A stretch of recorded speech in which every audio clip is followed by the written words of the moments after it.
Chers téléspectateurs, bonsoir et merci d'être au rendez-vous pour cette nouvelle édition.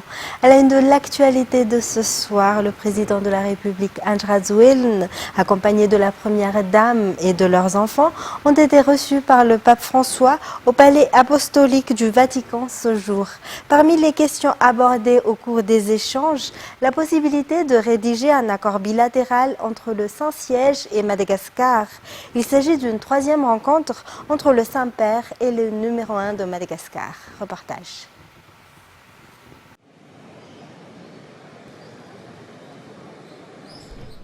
Le pape François a reçu en audience privée le président de la République Andry Rajoelina, son épouse et leurs enfants au palais apostolique du Vatican.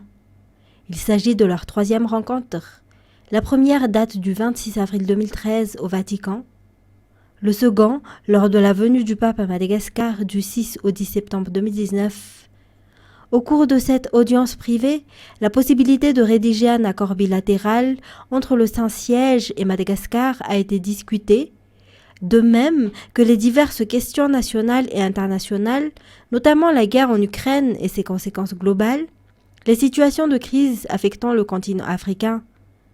À la fin de l'audience privée avec le président malgache, le pape François a invité la délégation pour une photo à côté de la miniature du bateau qui lui a été offert lors de son voyage à Madagascar. Ils ont ensuite prié devant l'image de Marie qui lui a été offerte par les évêques malgaches. Le Saint-Père a ensuite donné sa bénédiction aux personnes présentes. Après cette rencontre, le président de la République malgache a rencontré Monseigneur Miroslav Wachowski, sous-secrétaire pour les relations avec les États.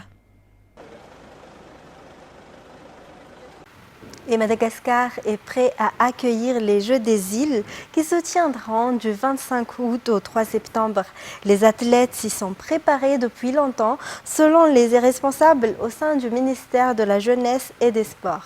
Les détails avec Anzara de Narvel. À une semaine du début des Jeux des îles, les préparatifs se poursuivent. Il n'y a aucune crainte à avoir en ce qui concerne la tenue de cet événement sportif, a déclaré la directrice exécutive de la commission d'organisation des Jeux, Rosa Rakudzafi. En ce qui concerne les athlètes malgaches, le gouvernement malgache s'est mobilisé pour leur venir en aide et faire en sorte qu'ils ne manquent de rien, poursuit-elle. La cérémonie d'ouverture aura lieu le 25 août au stade Baré Amamassen. Dans les actualités également, un pilleur de tombes a été tué par la gendarmerie de la brigade de Mainz hier vers 1h du matin à Mianjari, Fuktan de Fiadanakel, commune de Mainz. Il avait en sa possession une arme artisanale et 5 balles de calibre 12. Détails sur les images de Yves Janel. 3 hommes en train de piller cette tombe ont été aperçus par les gendarmes de la brigade de Mainz cette nuit vers 1h lors de leur patrouille. Ces hommes ont ouvert le feu dès qu'ils ont vu les gendarmes. Obligés de riposter, les gendarmes ont tiré, touchant l'un d'eux, si les 2 autres ont pris la fuite. Après la fouille du corps du défunt, une arme artisanale et 5 balles de calibre 12 y ont été trouvées. Dans ce quartier, 5 tombes ont été pillées en 3 mois, selon les explications du chef Fuktan. Mais les villageois collaborent de près avec la gendarmerie et incitent les citoyens à renforcer leurs tombes. Selon les explications de la gendarmerie, le mode opératoire des pilleurs de tombes reste un mystère, car ils entrent à travers un petit trou, comme sur cette image, et sur les lieux, on constate des traces de petits pieds, comme celui d'un enfant de 1 an. Leurs efforts se poursuivent pour éradiquer ce fléau. Dans un tout autre sujet, Madagascar National Park a reçu 120 millions d'ariars pour la protection de 17 aires protégées. Ce budget sera utilisé pour la prévention des incendies de forêt car nous allons entrer dans la période de culture sur brûlis. Un reportage signé Andeniana Martina, Sai Sylvain et Sech Indianab. 2% des incendies de forêt sont enregistrés dans les aires protégées. Ils constituent une menace non seulement pour les animaux qui vivent dans ces zones, mais également pour les populations locales. Face à cette situation, les différents responsables concernés multiplient les stratégies pour lutter contre ces incendies de forêt. Cependant, Ils manquent de moyens et appellent à l'aide à tous les acteurs.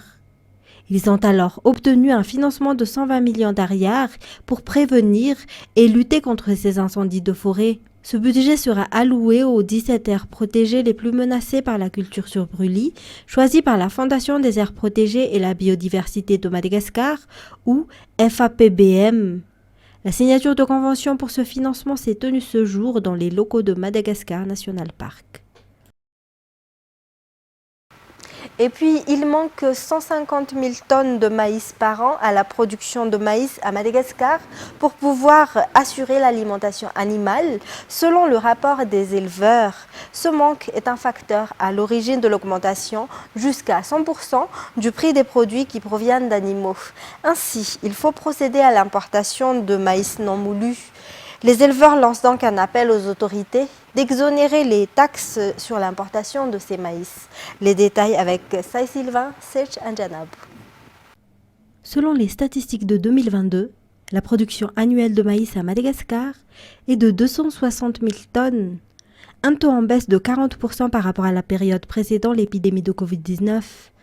Selon l'enquête, l'augmentation du prix des engrais et des pesticides en est la cause. Face à cette baisse, la production de maïs ne satisfait plus les besoins.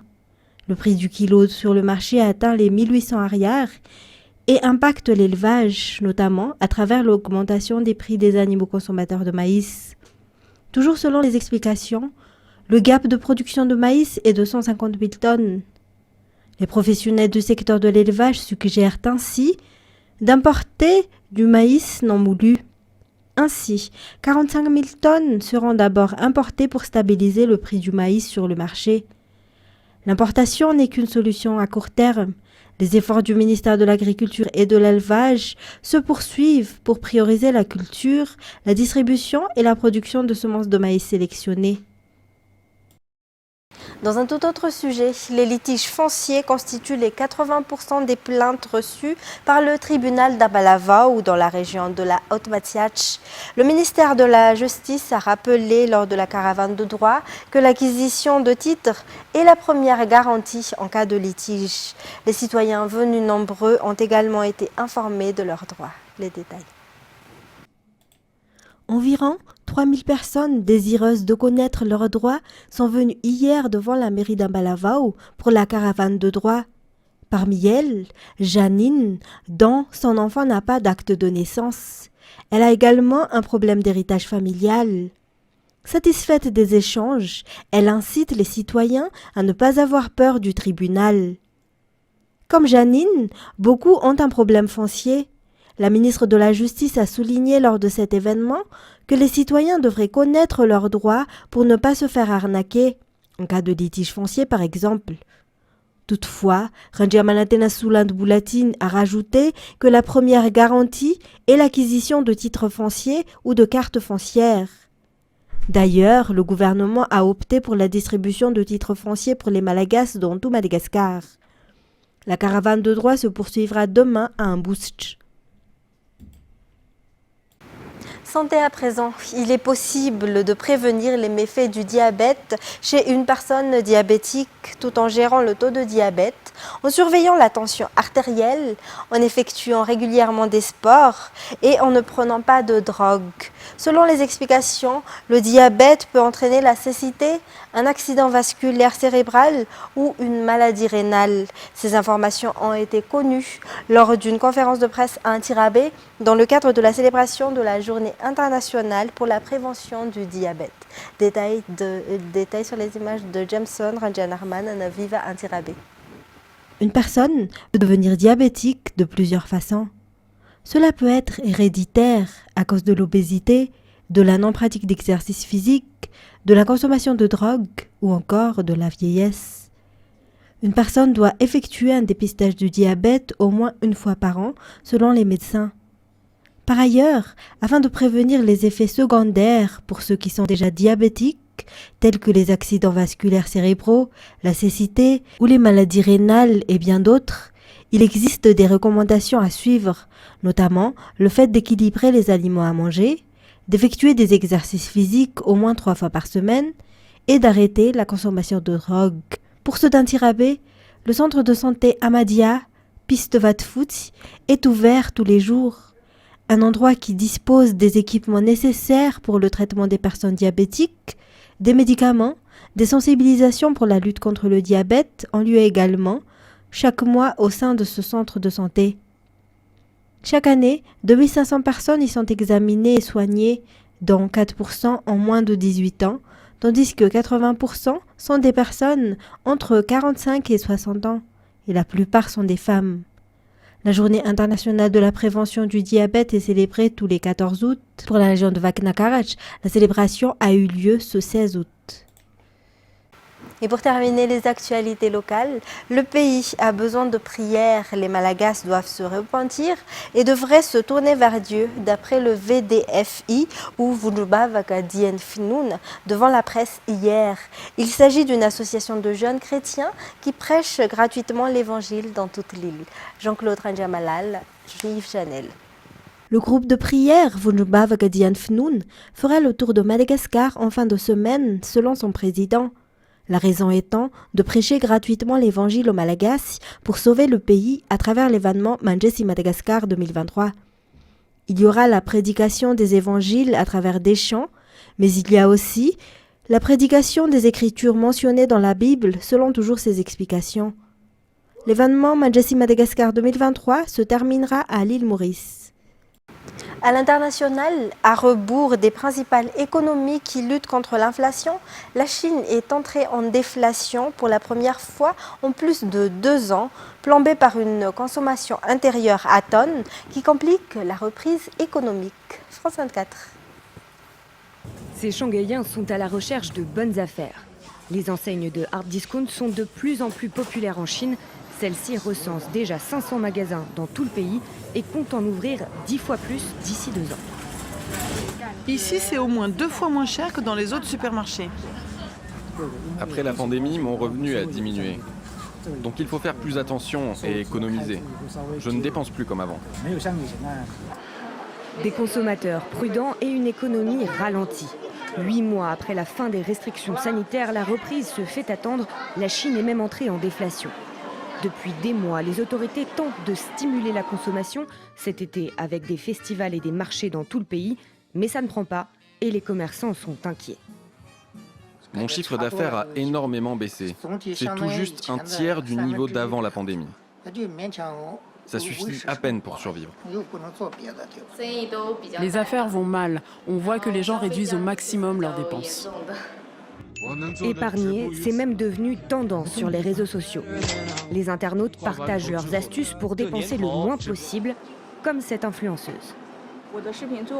Pour chaque vidéo, je fais un bilan de mes dépenses quotidiennes. À part les factures d'énergie, je dépense moins de 6 € par jour. Ces vidéos sont populaires, elles cumulent des centaines de milliers de vues. Après 3 ans de pandémie, les gens sont beaucoup plus prudents, parce que le futur est incertain. On ne sait pas ce qui peut arriver et le marché de l'emploi est aussi précaire. Consommation en berne, un jeune chinois sur 5 au chômage, exportation au plus bas depuis 3 ans. Ces dernières semaines, les indicateurs économiques ne sont pas bons. Pourtant, Pékin assure pouvoir encore atteindre son objectif de croissance fixé à 5% cette année. Et environ 250 pompiers ont combattu mercredi un feu de forêt hors de contrôle sur l'île espagnole de Tenerife qui a forcé la fermeture de routes et l'évacuation de 5 villages, ont indiqué les autorités. France 24. Les secours sont toujours à pied d'œuvre à Tenerife. L'incendie s'est déclaré mercredi dans un parc national au nord-ouest de cette île espagnole. Les habitants sont sous le choc. Ce que nous avons vu ici, cet incendie, c'est horrible. Je me suis endormi à 3 h du matin. Le feu était étendu sur 1 kilomètre et j'ai pensé, en arrivant dans la zone de la falaise de Candelaria, qu'il n'y avait pas moyen d'arrêter ça. Environ 250 soldats du feu et 13 avions et hélicoptères luttent contre l'avancée des flammes. 5 villages ont été évacués et l'accès à la forêt qui entoure le volcan du mont Teide a été coupé. Mais les pompiers ont toujours du mal à contenir l'incendie en raison de la difficulté du terrain composé de forêts et de ravins escarpés. Beaucoup de combustible s'est canalisé et brûle en même temps, ce qui a provoqué des foyers secondaires au nord. Pour le moment, la cause de l'incendie n'est pas identifiée. Il survient après une vague de chaleur qui a laissé de nombreuses zones sèches et a augmenté le risque des feux de forêt. Pour terminer, les chefs d'état-major des armées ouest-africaines doivent se réunir au Ghana pour discuter des modalités d'une éventuelle intervention armée au Niger, où 17 soldats au moins ont été tués mardi dans une attaque de djihadistes présumés. France 24. Une nouvelle réunion de la CEDEAO, avec cette fois les chefs d'état-major en première ligne pour préparer une éventuelle intervention militaire. Sur la table, des questions de logistique et de moyens. Plusieurs pays se sont dit prêts à mobiliser des soldats. C'est le cas du Nigeria, de la Côte d'Ivoire, du Bénin et du Sénégal. Comment organiser le regroupement et le déplacement de ces troupes dans la région en cas d'intervention? Cela fait partie des questions complexes examinées à Accra. Mais cette option militaire ne fait pas l'unanimité au sein de la CEDEAO et sur le continent. Elle a suscité de vifs débats au sein de l'Union africaine lors de sa dernière réunion lundi. La voie diplomatique est donc toujours privilégiée, une solution notamment prônée par les États-Unis. Nous restons concentrés sur la voie diplomatique pour obtenir les résultats que nous voulons, à savoir le retour à l'ordre constitutionnel, et je crois qu'il continue d'exister une marge pour obtenir ce résultat par la voie diplomatique. Les pays ouest-africains doivent aussi faire face aux critiques et aux réticences de leur population. C'est le cas au Nigeria notamment, où de nombreuses voix se sont élevées pour s'opposer à une action militaire. De son côté, la junte au pouvoir à Niamey semble vouloir profiter de ces divisions et gagner du temps pour asseoir son pouvoir. Mardi, le Premier ministre nommé par les putschistes s'est rendu à Djamena. Reçu par le président tchadien, il a évoqué pour la première fois un processus de transition en cours au Niger.